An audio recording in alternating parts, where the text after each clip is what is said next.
Good evening and welcome. Welcome to another good show for you. Now, question: why is modern day men and women divided? Furthermore, why are the modern day black men and women are so divided right now? Join me tonight as we is going to dive deep into this topic and into this series that I'm going to be showing to y'all for the next couple of days. Okay, but first, let's go to the intro.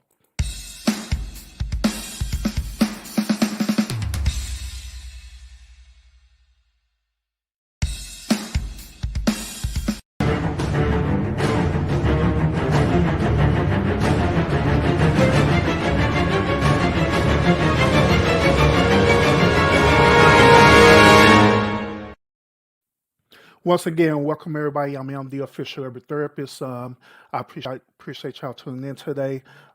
Now, and I appreciate everyone who's tuned in on Facebook as well as YouTube as well. I appreciate that as well. Now, I don't want to delay this much longer because I do got a lot of information to cover.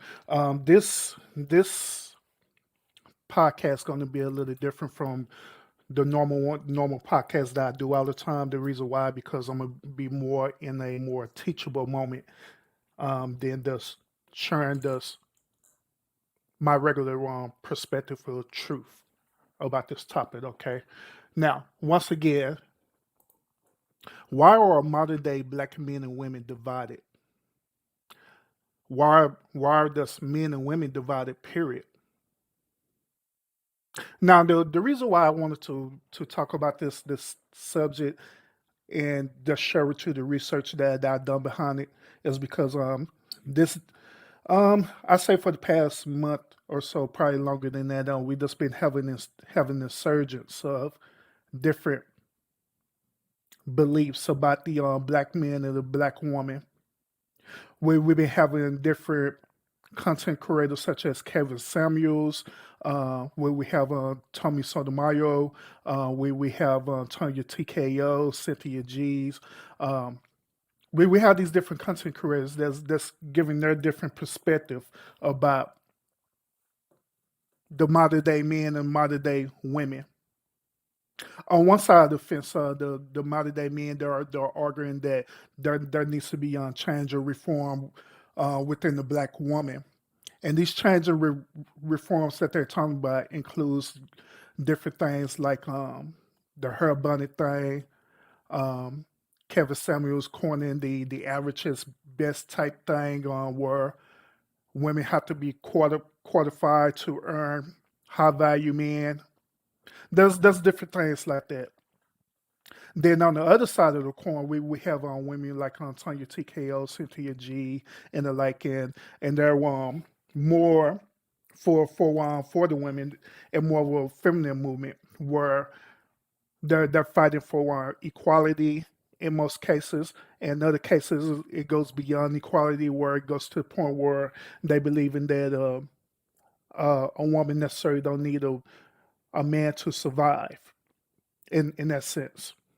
So today, I just want to talk to y'all about this today. I want to just go deep into this topic, and I just want to just give you my perspective about this, right? And my perspective is, like I said, it's going to be real different. And I'm going to give you a lot of information about this, and this is going to be a three-part series, okay? That I'm do this. So I'll be doing this today, tomorrow, and Wednesday as well. So without further ado, let's go and jump into this, okay? All right. So part one of this, I entitled this the feminist theory. Now, the reason why I want to focus on the feminist theory of this is because I believe that this sets the tone of why modern day black men and women, why we're so divided like the way we are right now. And I believe that the feminist theory sets the tone of that. Now, you're probably asking, like, well, what is the feminist theory? Well, I'm glad you asked. But before I explain it to you, let me go ahead and just really dive in and explain to you the whole point of feminism, period, if y'all don't mind. So what I'm gonna do, I'm gonna go ahead and pull up this information real quick. Let me go and remove this little banner here, and I'm gonna go ahead and pull this information up for y'all. Yeah, give me a few seconds. I'm gonna go ahead and share my screen, and we're gonna really just figure this thing out together. Okay. All right. All right. So right now, where I'm on Wikipedia right now, and that's to give y'all a heads up and a warning. Throughout this series that I'm gonna do, a majority of it's gonna come from Wikipedia. Now, I normally don't use Wikipedia when I'm doing things like this because I normally like to use a very credible source, especially when I'm citing different things that's very factual based. But the reason why I'm using Wikipedia in this particular series is that all the information that I already previously studied about this topic, especially feminism and all this other movement, the Wikipedia actually have a lot of good information that I already done studied and researched. So instead of me going back and forth, opening up all these other screens and stuff, um, and just boring y'all with all this information, 90% of what I done research is in Wikipedia. So that's why I'm using Wikipedia as a source for this. Okay. So yeah, we're gonna go ahead and just dive into this. All right. So first of all, let's get an understanding about what is feminism. All right. Now, according to Wikipedia, it says feminism is a range of social movements, political movements, and ideologies that aim to define and establish the political, economic, and personal and social equality of the sexes. Now, feminism incorporates the position that societies prioritize the male point of view and that women are treated unjustly for those societies. All right. Efforts to change that include fighting against gender stereotypes and establishing education, professional and interpersonal opportunities and outcome for women that are equal to those of men. All right. So far, basically what they're saying is this is that the whole purpose of the feminist movement, long story short, is that women want to be treated fairly and equal as men. Now, as I dive deeper into discovering what feminism is, as I dive deeper into this, you're going to want to realize that a lot of what of the ancient times, all the way up into modern times, a lot of decision making didn't come from the woman, but it came from the man, or it came from the man on point of view. So in other words, wherever the decision goes, it went through the man. The woman didn't have no decision, no position, none of that. A woman couldn't want to make final decisions or nothing like that in the ancient time, and in the modern day time as well. And when I mention modern day, I'm not talking about in the 21st century. I'm talking about prior, before that, in that modern day sense. Okay.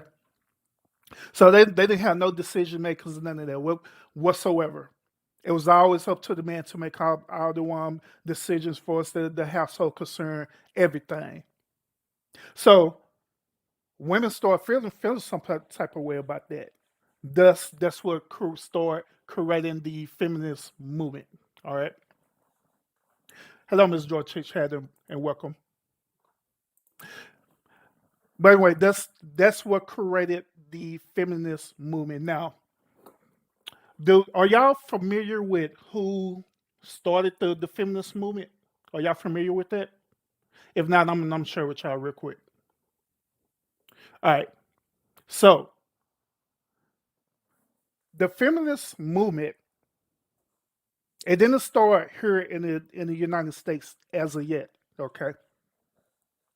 The feminist movement first started in the eastern region, in the east, meaning in the one regions of like in the countries of Europe and Africa, Asia, and in the regions. That's where it originated from.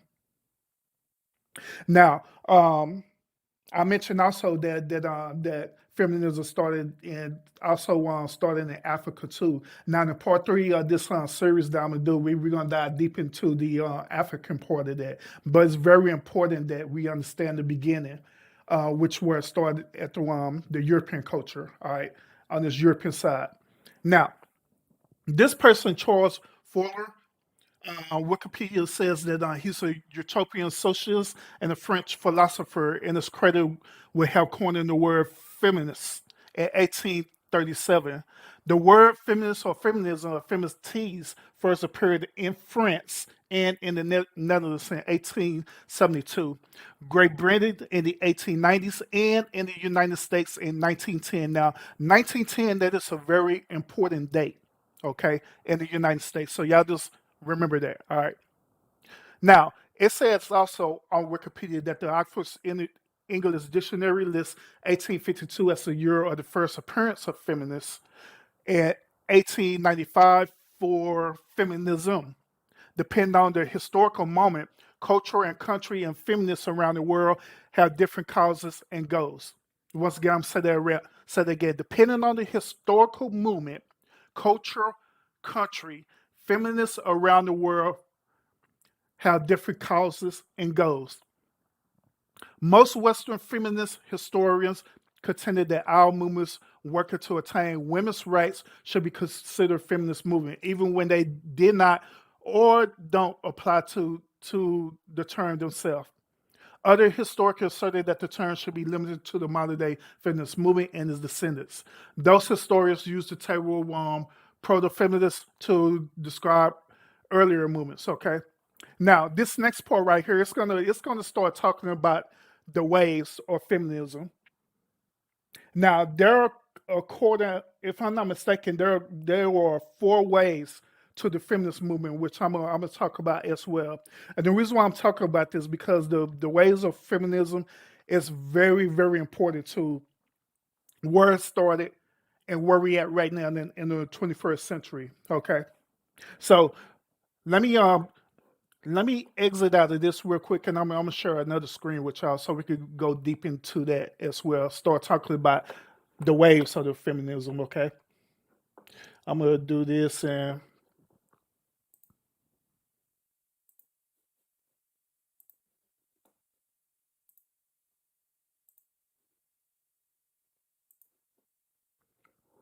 ooh, it's throwing Space Jam on here. Okay, that's what's up.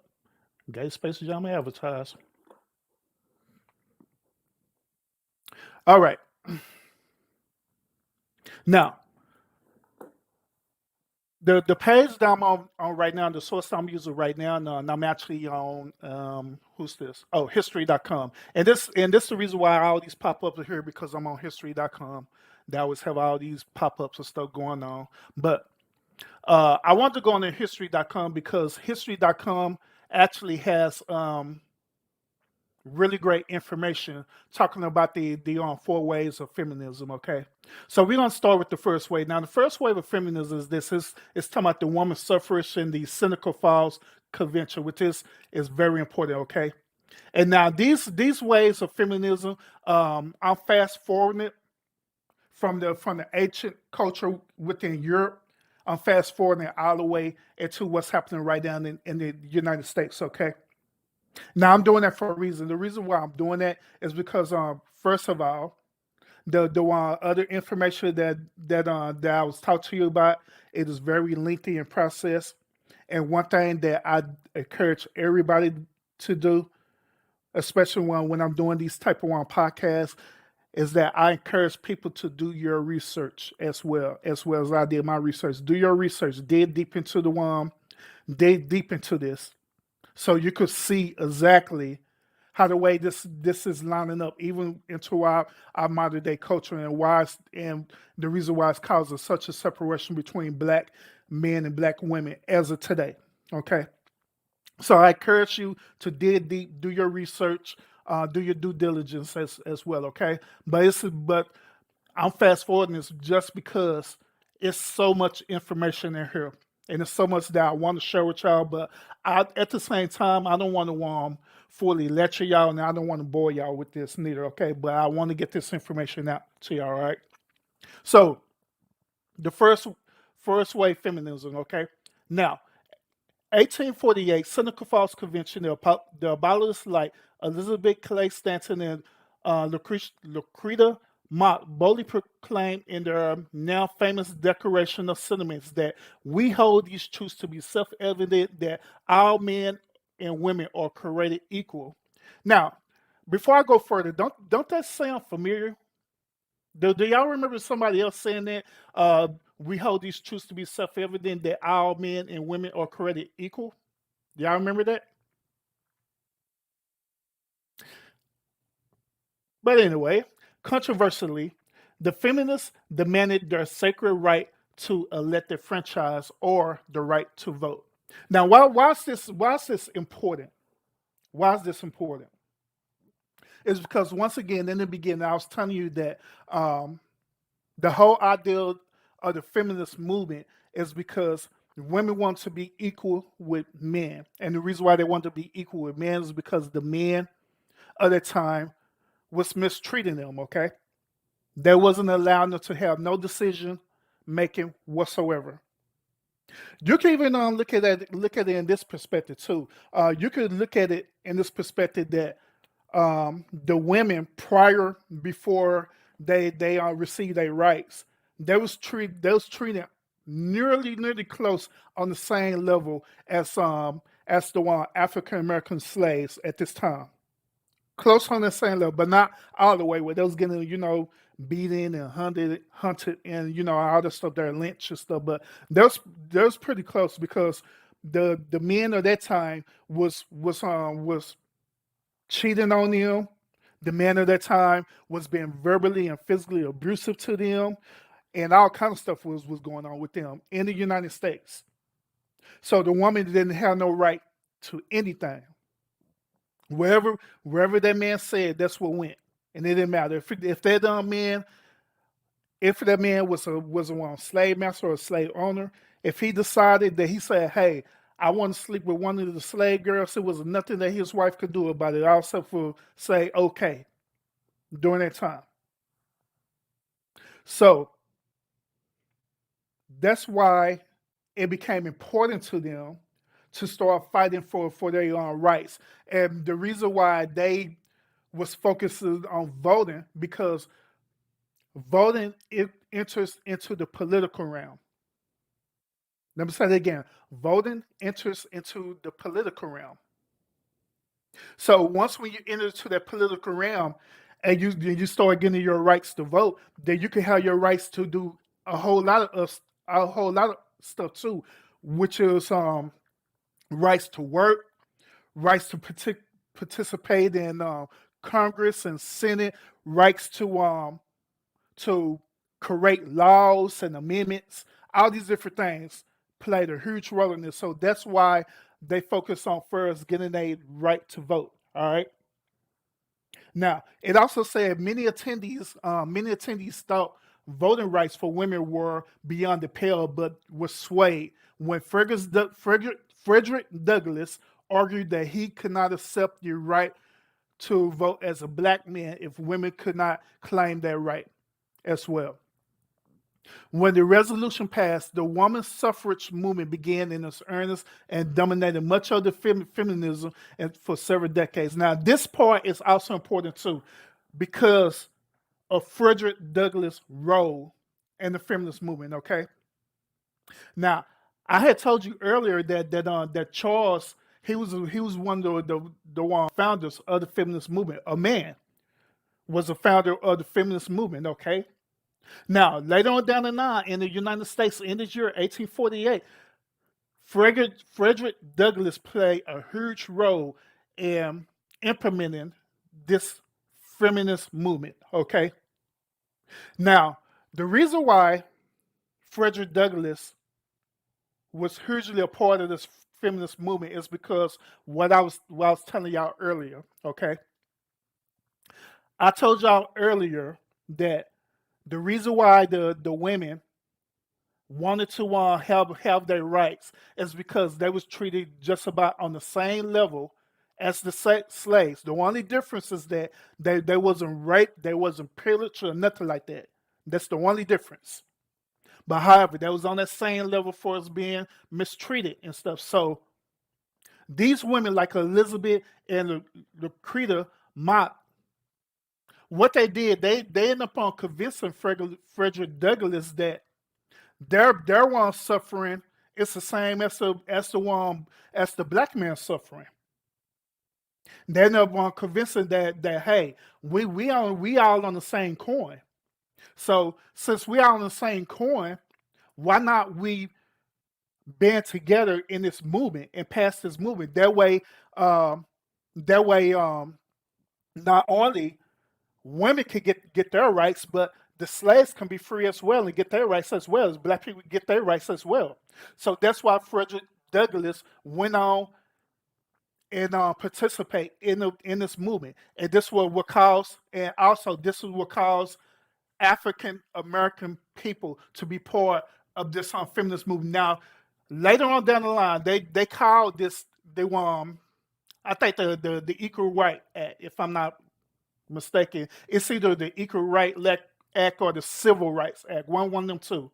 But that's what they call it, okay? And so when they did this, they end up incorporating this act, and so therefore, women end up on winning their rights to start voting and everything. Now, the 19th Amendment is the woman's right to vote, okay? Now it says that slowly suffragists began to claim some success. Now, meanwhile, New Zealand became the first sovereign state giving women the right to vote, followed by Australia in 1902 and then Finland in 1906. In a limited victory, the United Kingdom granted suffrage to women over 30 in 1918 as well. Okay. Now, in the United States, women participated in the World War One, proved to many that they were deserving of equal representation. In 1920, thanks largely to the works of the suffragists like Susan B. Anthony, which she's important. I encourage y'all to research about Susan B. Anthony, okay? And Carrie Chapman Catt. The 19th Amendment passed. American women finally earned the right to vote. With these rights secured, feminists embarked on what some scholars refer to as the second wave of feminism. Now, I want to just talk a little bit more about World War One. Okay. Now, as y'all know, within World War One, the United States had had drafted the men to go fight this war. So just about every man who's able-bodied and up in age, every man participated in the World War. Not women, but the men participated in the World War. So since all the men who were the breadwinners, left the household to participate in the World War, they left the women by themselves in the household. Now, there was no type of provisions for them. There was no type of income coming in and nothing like that because the men was not working no more. They was in the war, participating in the war. So therefore, Susan B. Anthony and these other women, they saw that a woman's participation in the war was vital. Now, how the way the woman participate in the war is this. It came a point in time in the war where the armies was lacking materials. Okay, they was lacking certain type of materials, which was like bullets, ammunition, the building of weaponry, and these different things like that. There was lacking in resources in the war. There was no man to help build these resources. So women like Susan B. Anthony, they convinced the Congress in the United States, like, hey, we're here. We need to take care of our children and stuff. So why not put us into the workforce so we can help make these materials for the war and get compensated while doing it? Eventually, that's what ended up eventually having this 19th Amendment Act, where the 19th Amendment passed because of this. All right. Oh, appreciate it, money boy. Now, the women, they begin to enter into the workplace in great numbers following the Great Depression. Now, the Great Depression is another major event that helped spawn the feminism movement, and also the Great Depression later on down the line. It also started the movements within the 90s, within the black communities too, which I'm gonna cover that on the third part of this, all right? But it started with the Great Depression, all right? So look, it said the women began to enter the workplace in great numbers following the Great Depression, while many male breadwinners, pay attention to this, many male breadwinners lost their jobs, forcing women to find woman's work in lower paying but more stable careers like housework, teaching, and secretarial roles. Now, question: why were the men losing their jobs? Why were they losing their jobs? Why were they able to still become the breadwinner and work after the war or during the war? Part of it is because the men were participating in the war, like I said. Other part of it is that the men who was fortunate enough to return after World War One, they wasn't of a sound mind. They either had some type of disability that prevented them from work, whether it's a physical disability or a mental disability that prevented them from working. Therefore, the job that they had secure, they end up losing their jobs because of that. So here it is. It's all these men who are unable to be the sole breadwinner. They're no longer able to um, give directions or give order or give leadership to their women or to their wives because they're not in the sound mind to do it. So once again, the Congress and everybody, they start seeing that within this Great Depression, there was a need for the economy to keep going. But it was going to be just about impossible if many of the men or the breadwinner wasn't working. So the logical solution was the one force the women to find work. That was the logical solution to keep the household going. But check this out: when they did that, they had to want to do it paying them lower jobs. All right. So in this time, the women was only getting paid lower jobs. They was only getting paid lower wage jobs. And now within sociology, one thing that we also study, we study about the gender gap. Now the gender gap refers to as a man making more money than a woman. That's what it means. But if you like to want to do your research about it, by all means do it. Now check this out also. Now during World War II, many women actively participated in the military or found work in the industries previously reserved for men. The reason why is because during World War One, the women were taking lower jobs and they was up in the factories and stuff like that, making the weapons and the machineries, the tanks and all this stuff there, making these different tools for the war. So now they're figuring like, okay, they did it the first war, so we could just go on and let them do it the second war as well. So now the women are actively participate in the military or found work in the industry previously reserved for men, making Rose the River a female icon. Now I suggest y'all go and research about Rosie, okay? Now, following the civil rights movement, women sought greater participation in the workplace with equal pay at the forefront of their efforts. Therefore, The Equal Pay Act of 1963 was among the first efforts to confront this still relevant issue. And all this happened in the first wave, in the first wave of feminism. So, to make a long story short, this whole first wave of feminism, it dealt solely with the women who were being mistreated by their men, and all they wanted was an equal say so in the household. That's where it started at. That's all they wanted, just an equal say so in the household. But they didn't have that.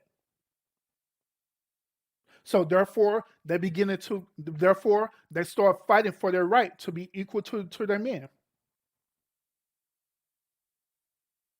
And that's what started the first wave of feminism. Now, by you listening to this, you could tell so far that the beginning of the feminism movement wasn't a bad thing. It wasn't to discredit men. It wasn't to take over gender roles of a man. It never said that. It didn't have nothing to do with taking over gender roles or anything like that. All it had to do is that a woman just wanted to be treated with respect and wanted to be equal towards a man and didn't want to be treated like a slave. This is also the reason why, even in modern day time, this is the reason why women cringes when they hear the word submit. They do. Women cringes when they hear the word submit. It don't matter where it comes from. It could come from the Bible. Women would cringe when they hear the word submit because psychologically speaking, it makes them feel like they inferior. It makes it seem like they're a slave to the man. And thus, this is the reason why the first feminism wave started, was because of this reason, because all they wanted is to be created equal, and they wanted to be, you can even look at it this way, since I mentioned about the Bible. You can look at it this way too. All the woman wanted to do is to be the helpmeet towards their man or towards their husband. But during that time, their husbands wasn't allowing them to do that. Their husband was so deep into superiorism, not only with black slaves, but also with their own wives, displayed superiorism with them instead of creating them equal. So yeah, the first wave of the movie, to be honest with you, it wasn't nothing wrong with it. It was very valid. But however, y'all, things do evolve, which that brings us to the second wave of feminism, okay? Now, the cultural obstacle remained, and with the 1963 publication of The Feminine Mystique with Miss Betty Friedan, which I challenge y'all to go on research about that as well, who later co-founded the National Organization for Women. Now, she argued that women were still relegated to unfulfilling roles in homemaking and childcare. Once again, she argued that women were in unfulfilling roles in homemaking and childcare. By this time, many people had started referring to feminism as women's liberation. They started referring to it as women liberation. Now, according to 1971, the feminist Gloria Steinem joined Betty Friedan and Bella Abzug and founded the National Women's Political Caucus. Steinem's Miss Magazine became the first magazine to feature feminism as a subject on its cover in 1976. Now, check this out. The Equal Rights Amendment which sought legal equality for women and banned discrimination on the basis of sex, was passed by Congress in 1972, but following a conservative backlash was never ratified enough by the states to become law. But 1 year later, feminists celebrated the Supreme Court decision of Roe versus Wade. Now, I know a lot of y'all are familiar with Roe versus Wade, right? I know y'all are, or at least y'all heard about it. If not, please do your research about that, okay? Now, the landmark ruling that guarantee a woman's right to choose an abortion. Now, do y'all see the setup so far? Do y'all see the setup so far in the second wave? Now, keep in mind, once again, I stated the first wave of feminism was very valid because the women weren't treated as equal to their husband or their counterpart.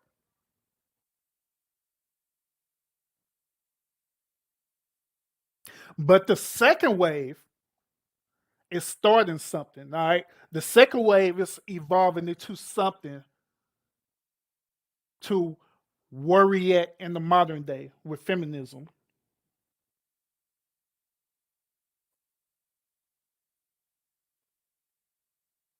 So now we're dealing with the third wave. We're dealing with the third wave of feminism, okay? Now look, the critics they argued that the benefits of the feminist movement, especially the second wave, are largely limited to white college educated women, and the feminists have failed to address concerns of women in color. It failed to address concerns of women of color, lesbians, which is this starting to deal with the LGBTQ um, group, immigrants, and religious minorities. Hmm. Interesting, ain't it? Now, even in the 19th century, Sojourner Truth limited racial distinctions in women's status by demanding, ain't I a woman? In her stern speech before 1851 Ohio's Women's Right Convention.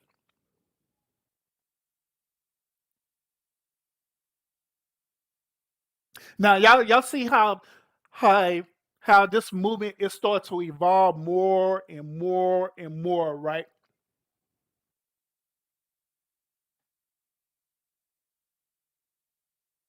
Now, the movement, once again, the beginning of the movement, the first wave of this movement was very valid. All it took was us men to treat the woman with respect. That's all it took in the first wave. To treat the women like they're not your slaves, but they're your equal. And treat the woman biblically as being your actual helpmeet. That's what it was about. But now, the second and third wave is dealing with the emotional trauma of these women. Let me say again. The second and third wave of feminism is now dealing with the emotional trauma of women, of these women.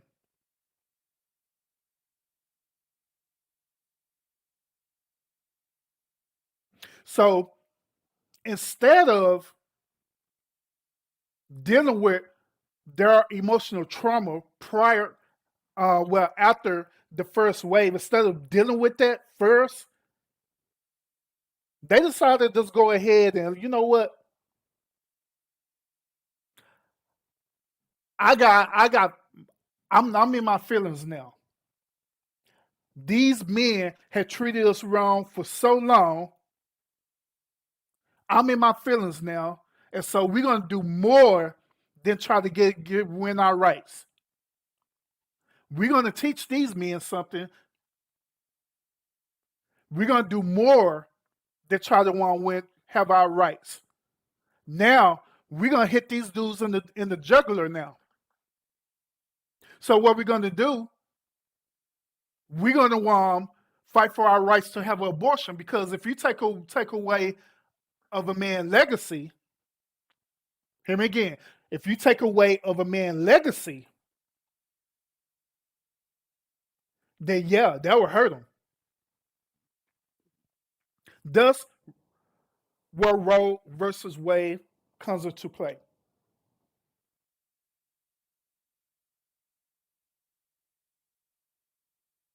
Then also why these women are in their feelings. Our African American sisters decide to jump on the bandwagon as well. They're like, well, if these are white educated women could go in here into Congress and cause all this ruckus, I might as well get my piece of the pie too. We might as well jump into it as well.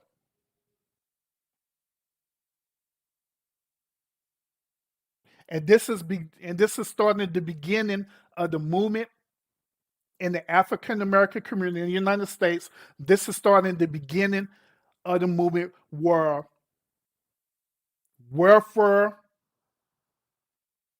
where men being removed out of the household,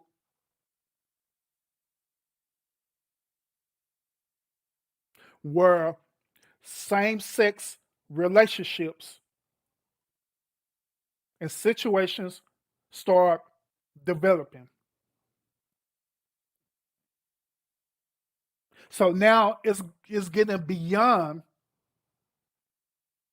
does a woman want to be equal with a man?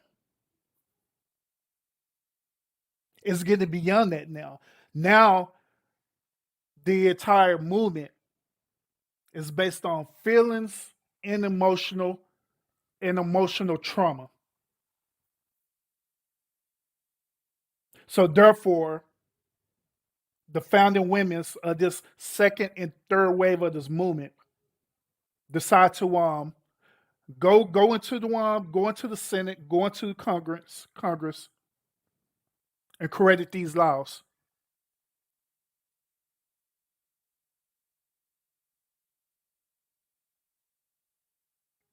Then the African American women pretty much co-signed it because they wanted their piece of the pie.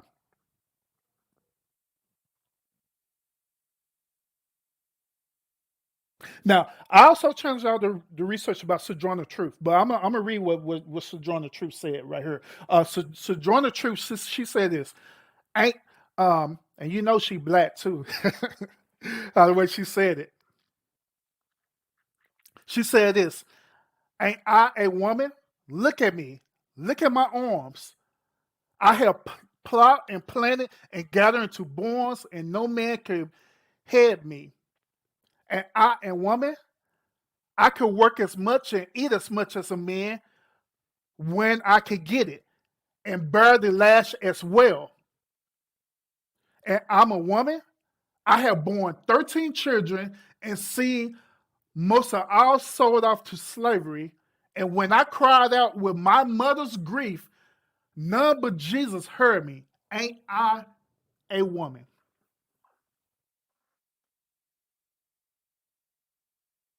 Once again, that's dealing with the emotional trauma of the woman.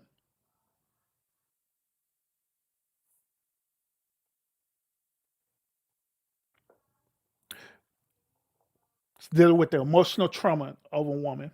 Now, I know this part here is talking about the Me Too movie and the one Women Watchers, but I'm I want to say this for another time because I want to get deep into that. But however, let me get to my point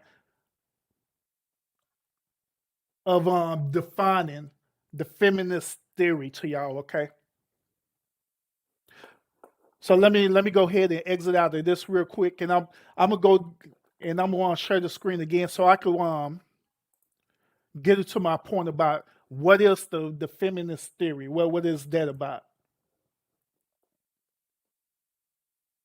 Once again, I appreciate y'all joining me today,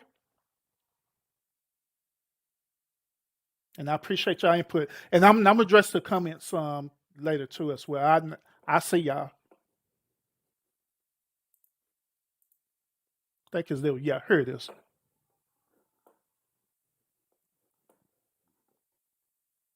All right. So the feminist theory is based on the sociological or sociologist perspective. Okay. Now this article that I pulled up the author of this article, her name is Ashley Crossman, and it was pretty much she did this back in February, I think. Was updated back in February. But I'm gonna go ahead and cite this entire article because I believe that it gives good information about what does the feminist theory means. Okay. All right. So feminist theory is a major branch within sociology that shifts its assumptions, analytic lens, and topical focus away from the male viewpoint and experience towards that of a woman. And doing so, feminist theory shines a light on social problems, trends, and issues that are otherwise overlooked and misidentified by historically dominant male perspectives within the social theories. Okay. Now I'm not going to go into these on key takeaways because I'm going ahead to share this with you. All right. So now the overview of this is this. It said many people incorrectly believe that feminist theory focuses exclusively on girls and women that has an inherent goal of promoting the superiority of women over men. I'm saying it again. Many people incorrectly believe that the feminist theory focuses exclusively on girls and women and that it has inherently goal of promoting the superiority of women over men. Now, before I go further into explaining this theory, remember once again when I was telling you at the end of these at the end of these movements and stuff, right? The feminist movement that it went beyond just trying to be equal and went into the concept of women dealing with emotional trauma.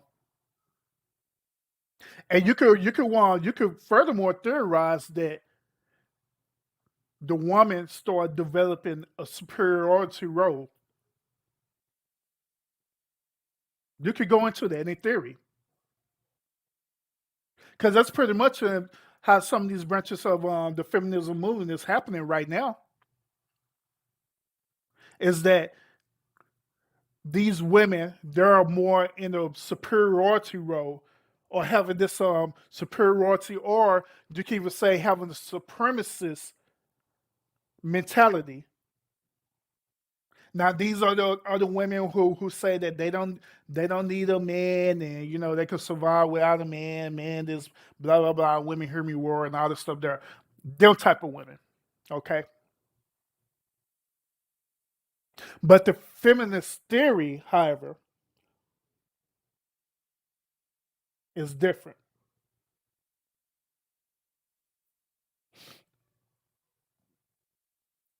Now, in reality, feminist theory has always been about viewing the social world in a way that illuminates the forces that create and supports inequality, oppression, and injustice, and in doing so promotes the pursuit of equality and justice. That's what's supposed to happen.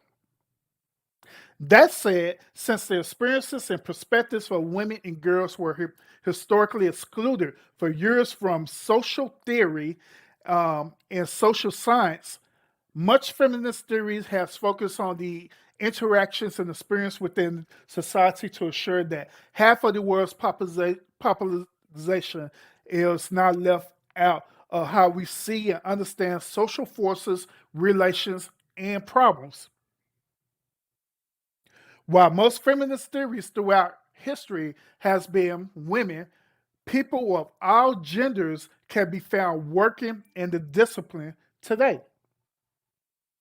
By shifting the focus of social theory away from the perspective and experience of men, feminist theorists have created social theories that are more inclusive and creative than those that assume the social actor to always be a man.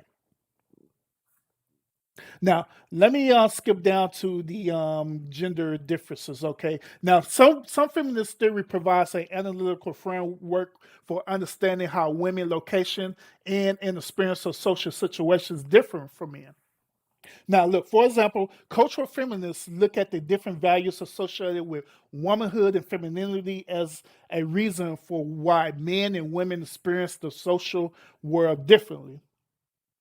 Other feminist theory believe that the different roles assigned to women and men within the institution better explain gender differences, including sexual division of labor and the household. Now, when they talk about the sexual division of labor in the household, they're not talking about them having sex. They're talking about gender roles. Okay, that's what they're talking about.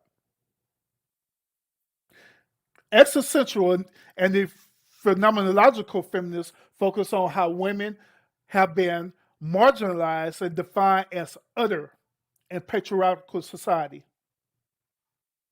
Now, when I was giving y'all the history of the whole development of feminism, that's exactly what the law and everything was doing with women. They had women listed as other. They had the women listed as other because it was their assumption that the man was the breadwinner in the house, so everything was inclusive towards the man, period. Mortgage, everything was inclusive towards the man. Now, some feminist theory focus um, specifically on how masculinity is developed through socialization and how its development interacts with the process of developing femininity in girls. Now, within the gender equality, feminist theories that focus on gender equality recognize that women locations and experience in social situations are not only different but also equal to men. Now, the reason why this is true is because what I mentioned earlier about the gender gap. Now, the gender gap is referring to the difference in pay versus men and women. Okay. Now, liberal feminists argue that women have the same capacity as men for moral reasoning and agency, but periodically, particularly the sexist division of labor, has historically denied women the opportunity to express and practice these reasonings. These dynamics serve to shove women into private spheres of the household and to exclude them from full participation in public life. Liberal feminists point out that gender equality do exist for women in heterosexual marriages and that women do not benefit from being married. Whoa, whoa, whoa, whoa. Wow.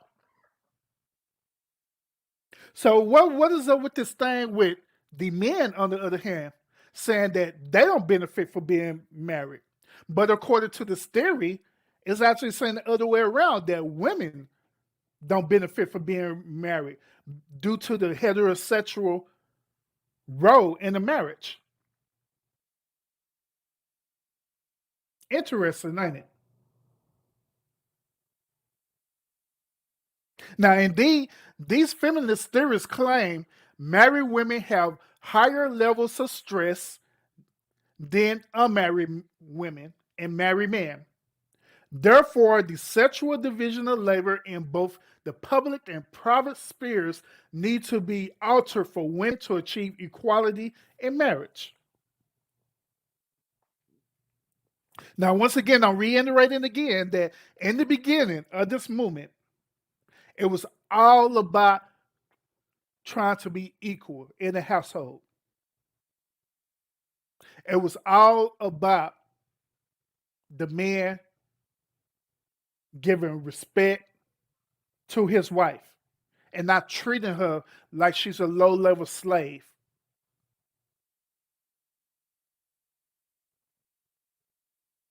But now, the woman or in this theory is seeking more. They're saying, forget the gender roles now, forget all that. We're looking to be even greater than that. We're looking to be superior.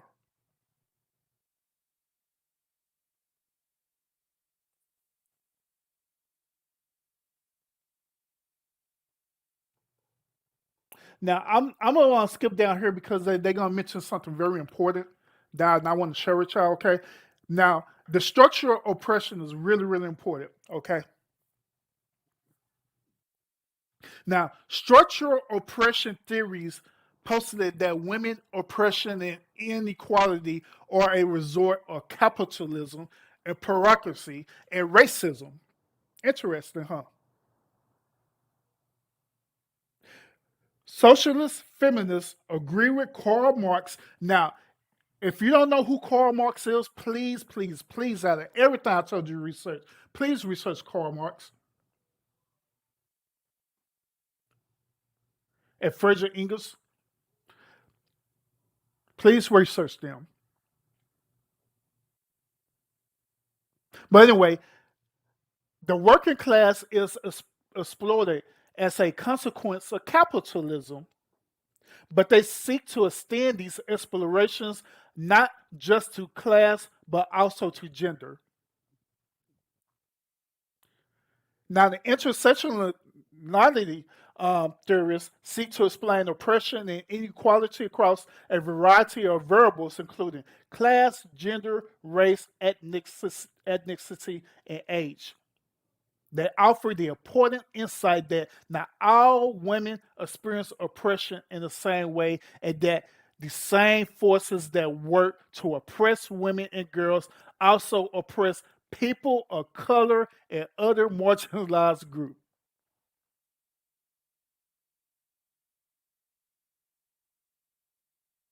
Now, once again, this theory is integrating the ideology of racism, it's ideologizing the fair treatment of people of color, as they mention it.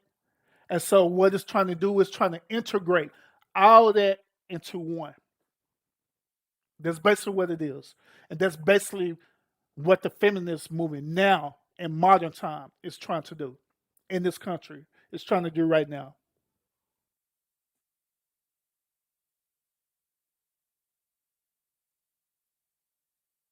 Now, one way structural oppression of women, specifically the economic kind, manifests in society and is in the gender wage gap. Remember, I mentioned about the gender wage gap, right? Which shows that men routinely earn more for the same work than women, which this is true. That is absolute fact. An intersectional view of the situation showed that women of color and men of color too are even further penalized related to the earning of white men.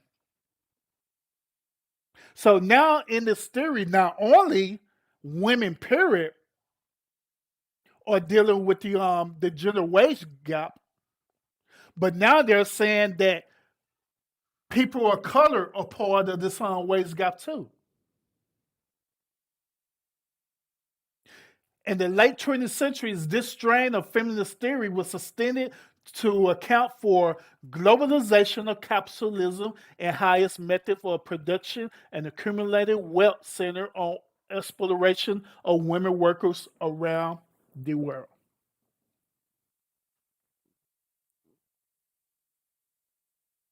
So therefore, if you look at things now in the like in the 1960s or further than that, when once again when all these things start going to fruition,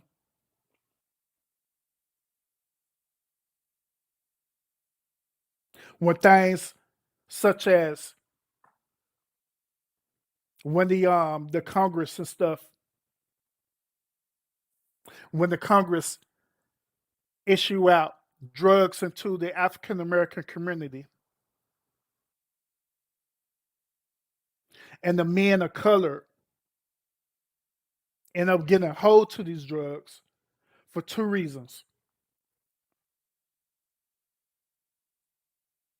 They got a hold to these drugs for two reasons. The first reason is due to survival. Now, what I mean by that? What I mean by that? The first reason is because of this, or what this theory is talking about, this feminist theory is talking about. Remember, in the feminist theory, it was talking about the gender wage gap. And it was also comparing the gender wage gap to people of color. Remember that. So people of color was also having these low wage jobs where they could barely take care of their families.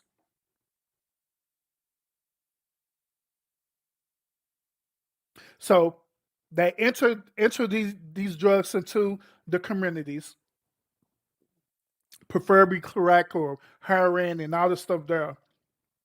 And so these men of color decided, look, since they're entering into these drugs into the community, instead of us fighting against it, why don't we use fire with fire? So in other words, why don't we become entrepreneurs and start selling this stuff back to them and make money off of it, make profit of it, so we can take care of our family in the community? When we do that, sound like a great idea until one day they decide to test their product. Then once when they test their product, then that's when all the addiction and everything start happening into the community. And so now, guess what happened? You have men who are addicted and can't function. Remember, I told you earlier when the men returned from the war and they couldn't want to function, so they ended up getting fired for their jobs or whatever stuff like that, and the women had to take over. Now history is repeating itself again, where now the men of color they're not able to take care of their families because they're addicted to the stuff that they were selling.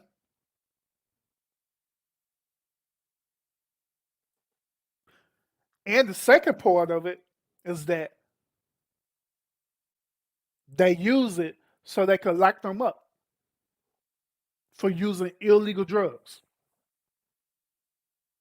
So now these men are now being removed from the household.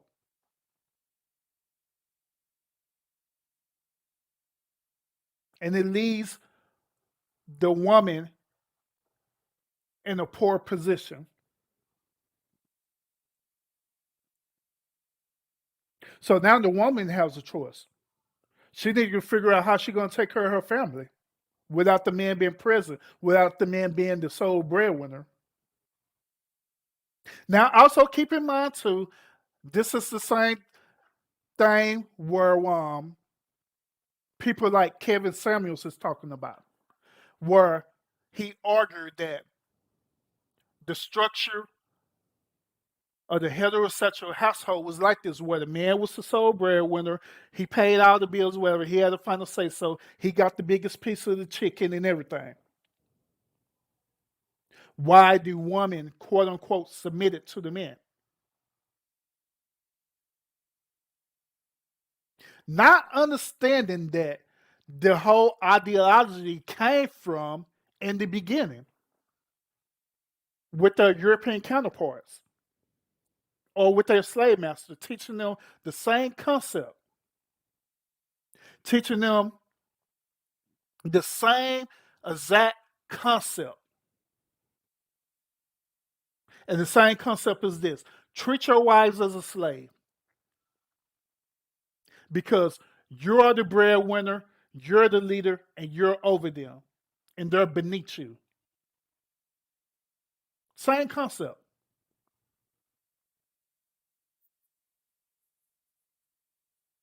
Same exact concept.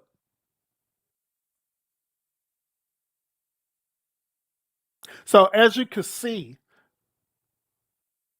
this whole feminist movement, it evolved in such a way now where the man role or the man divine universal role in a household is dwindling away,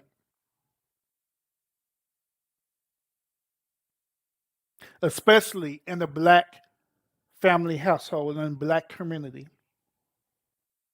Is dwindling away.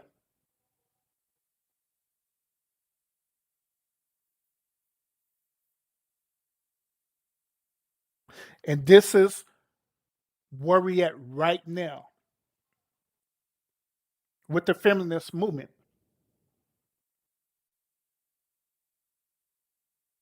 This is where we're at right now.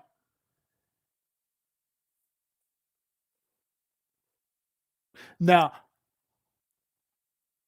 I could go even deeper into this theory, and I could go even deeper to feminism itself, but it's such a broad conversation that instead of me going super deep into it, I'd rather for y'all who are viewing right now to go and do your due diligence and research it yourself so you can figure this thing out. Now, now, once again, the whole purpose of this three-part series that I'm sharing with y'all is that the whole point of it is that, first of all, we need to address the issue that's happening with us in the black community. We need to address and we need to acknowledge that it really is separation between the black man and the black woman. It is. It ain't nowhere from it ain't, but we can't hide from it. We need to acknowledge that. That's where it starts at. Then once when we acknowledge that, it's up to us to do our due diligence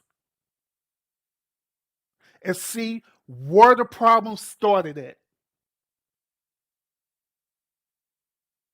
and where the problem at right now so we could come up with a solution. Because you can't come up with a solution if you don't even know what the problem is, so you don't even understand where the problem originated from.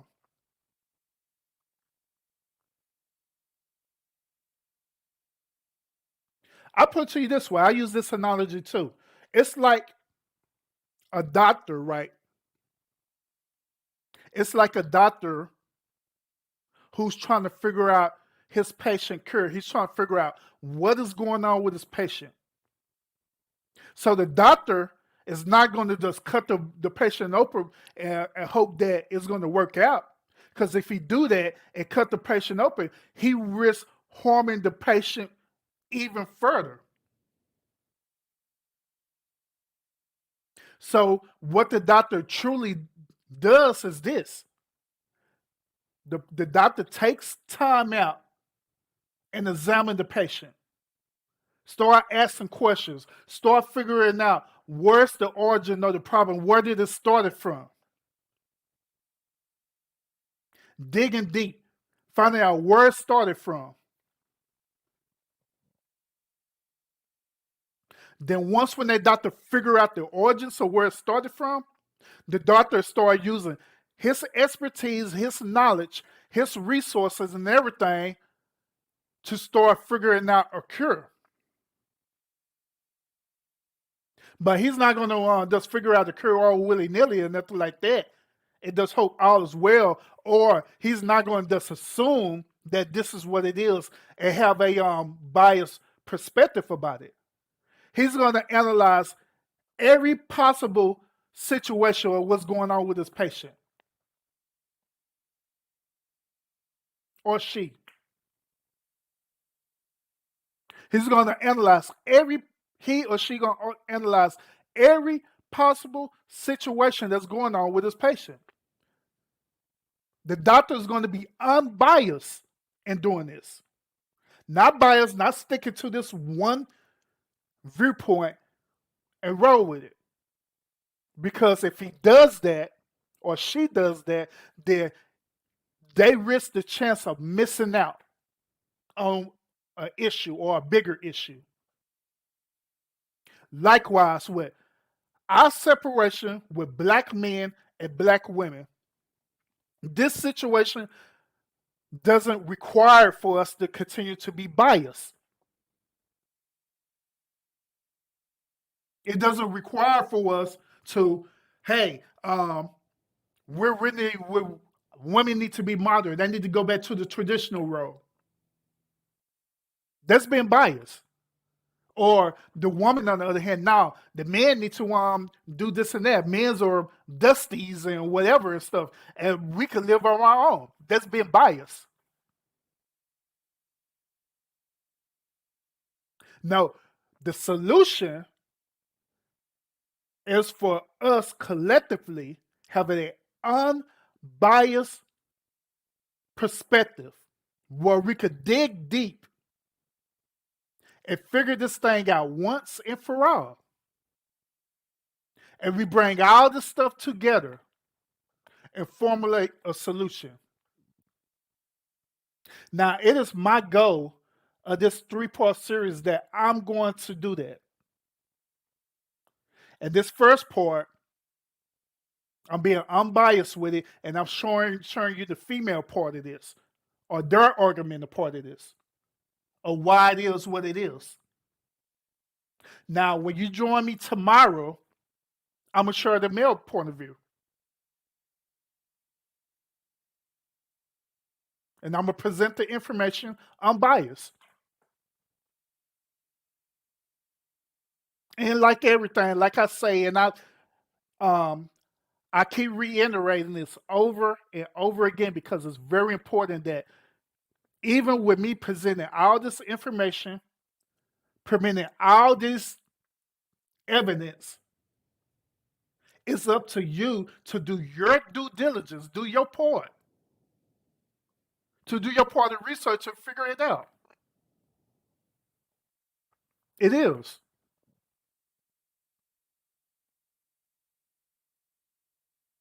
Now, I appreciate everyone for tuning in into this first part of it. Let me go ahead and address the comments because I see a lot of comments that was up here. Let me go ahead and address that real quick, and we're gonna call it a night. Tonight, I'm not gonna do a well in this series. Also, I'm not gonna do a panel thing. All right. So therefore, I'm not gonna be inviting nobody else, but I will acknowledge y'all comments and everything during this 3-part series. Okay. All because I want to take the time out and present this information to y'all to the best of my ability so y'all can have it and y'all can also figure it out as well. And we can come up with a solution so we can help our community.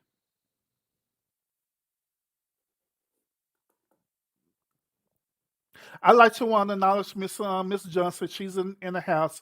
Look like she'll be doing majority of the comment. I appreciate her. I appreciate it. Money Boy Trey was in the house earlier. I appreciate him. I think Miss George Chit was in the house as well. When we got Rush in the house, what up, bro? What up?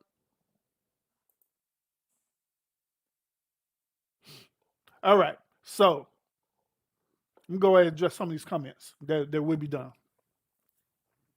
Now, Ms. Johnson, she says this, Herm, do you think the crack epidemic, if I could pronounce it, had anything to do with more fatherless homes? Absolutely, I do.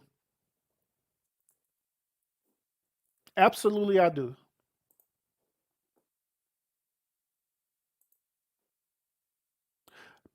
All right. I appreciate you having a live on this subject. I always wonder why people felt so negative towards feminists. It has more to do with feminists wanting to be superior to men versus equal. Yeah. Now, once again, Ms. Johnson, the modern day feminism right now, the where we in the third wave? No, I think we're in the fourth wave now. This level of feminism is dealing with superiority or dealing with a form of supremacy as well.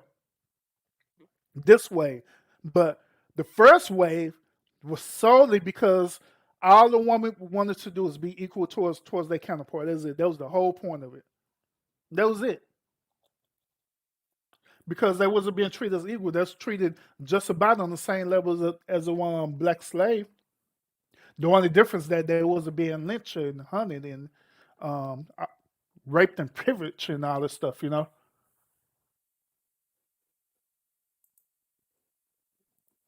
you said also that's exactly where I was going with my question about the father's home. Okay, cool. Now women have to figure out how to take care of their homes, and our daughters are trying to be independent as well. Yeah, that's true.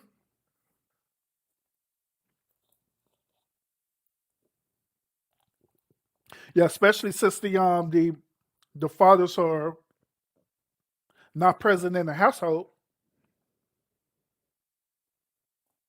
I agree. Now the only thing about that, and this is just my perspective, is that um, when you have a fatherless household like that, the universal balance of things con- becomes distorted, which I believe that we should have a two-parent household. I believe that. I believe that it has to be a universal balance. That for for every mother that's in the household, it has to be a father in the household for the balance. Now, study has shown that children with two-parent households, and not only just with two-parent household, it could be a blended family household. It could even be a shared parenting household where both parents are co-parenting and they're active in the children's life. But study has shown that children are way more successful when these type of households is active, whereas a mother and a father both active in the child life, versus it being a single parent household. Studies have shown that. So yeah, I absolutely believe that, and I feel that is very very important, very vital for our community. And another thing too that I believe in as well is that I believe in the village theory. And basically the village theory is that the whole concept that it takes a village to raise a child, or it takes a village to help even raise a family. I believe in that as well. But however, since the evolution of our culture, fear And mental trauma has caused that village theory to start to deteriorate. All because people can't trust each other now. Because you don't know what your neighbor is going through. You don't know if your neighbor is a pedophile or anything like that. You don't know.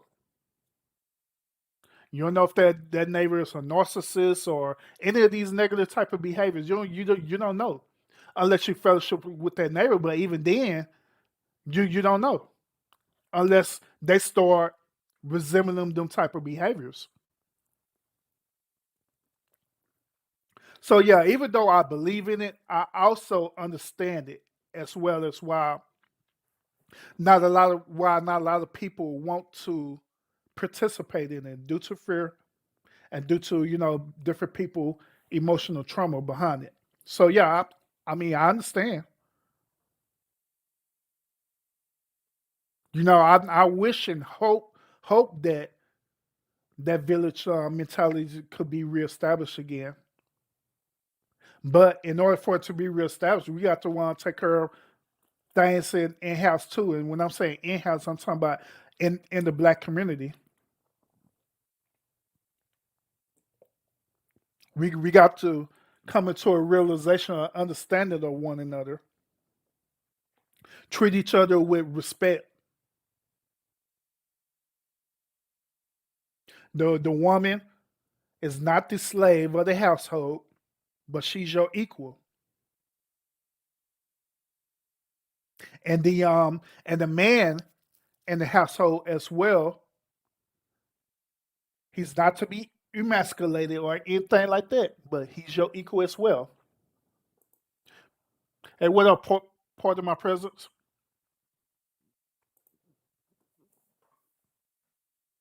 But he is. And I absolutely agree with that, Ms. Johnson. Yes, yes, yes, yes, and yes. Yes. It's important for us to deal with the issue, attack the issue, and not each other. And this is the disadvantage. Well, this is the disdain that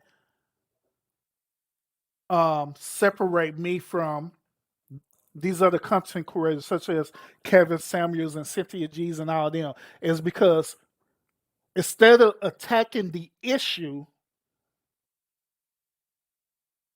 we will rather clout chase each other, attack each other. And when I mean by attacking each other, a man attacking the woman or woman attacking the man, calling the man dusties and talking down on the women, talking about, you're three at the best, so you'll never be able to achieve a high value man and all this other bull crap.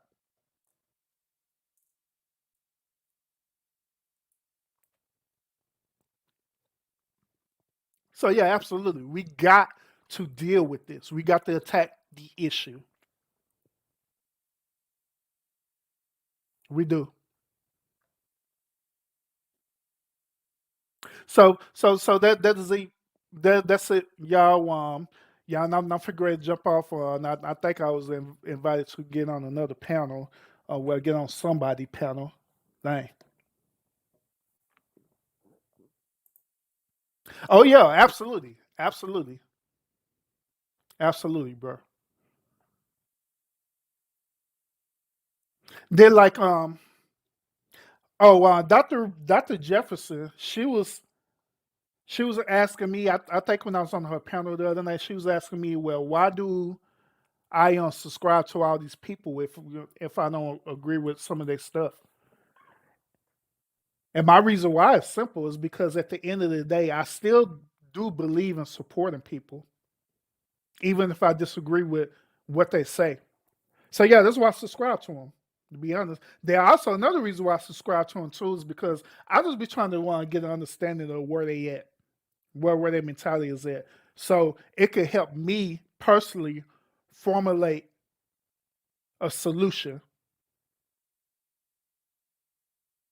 But just like I stated earlier, It's impossible for a person to formulate a solution if you don't even understand the issues or understand the problem. So that's why I do what I do. That's why I be on all their platforms. I listen to their content. I listen to the different claims that they put out there. I listen to the rebuttals that they have against each other.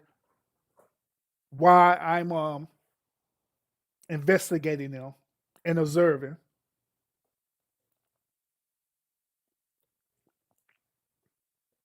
And it's all even with Tony Solomon. I listen to his content too. I'm subscribed to a lot of them. I listen to their content and everything because I'm just trying to understand their viewpoint, their point of view, their perspective. That's it. But yeah, once again, I appreciate everybody from tuning in tonight. Part two of this series is going to be tomorrow night. Part two of this series, we're going to deal with the man perspective. All right. Within part two, I absolutely positivity will be talking, going deep into this man movement, which also deal with this known, what was this, the manosphere. We're gonna be dealing with that as well, talking about that as well, going deep into that. Then part three will be the conclusion of this series, and in part three, we're gonna formulate solutions behind this. I'm gonna present all the facts and data from both perspectives, and then we're gonna formulate a solution in part three. So I appreciate y'all tuning in. If you didn't catch the beginning of this, once when I get off here, it will be available to you, so you can catch it in the beginning with all the information that I presented as well. It will be available for you as well. And also with everything that I share with y'all today, go ahead and do your due diligence. Do your research. Absolutely do your research so you can formulate your perspective as well. And one thing I do challenge y'all to do too is to have a unbiased perspective too, where um, you could be unbiased, and that way you could be free to investigate all roads, all possibilities. Then at the end, that's when you formulate your conclusion about it. Then that's your conclusion about it, your truth.